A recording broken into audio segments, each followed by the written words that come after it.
নব্বই দশকের সুপারস্টার নায়ক সালমান শাহ অসংখ্য কলেজ ছাত্রছাত্রী থেকে শুরু করে বাংলার অগণিত মানুষের ভালোবাসা এবং মন জয় করেন এই নায়ক সালমান শাহ।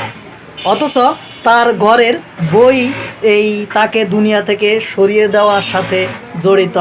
হয়তো অনেক ভক্তবিন্দুর মন জয় করলেও তিনি তার ঘরের বউয়ের সামিরার মন জয় করতে পারেননি। এটা অপমৃত্যু হিসেবে ৩০ বছর পার হলেও এখন আদালতের নির্দেশে এটাকে হত্যা মামলায় রূপান্তরিত করা হয়েছে, যার মধ্যে নাম আসছে তার স্ত্রী সামিরা এবং খলনায়ক ডন ও আজিজ মোহাম্মদ ভাইয়ের মতো মাফিয়া ডনদের। আমরা চাই, আমরা যারা তার ছবি, তার ভক্ত ছিলাম, তার অরিজিনাল যেন বিচার হয়, তার যেন হত্যার বিচার এই বাংলার মাটিতে তার ভক্তরা দেখতে পায়। ভালো থাকবেন, সুস্থ থাকবেন। ভালো লাগলে ভিডিওটি শেয়ার করে দিবেন।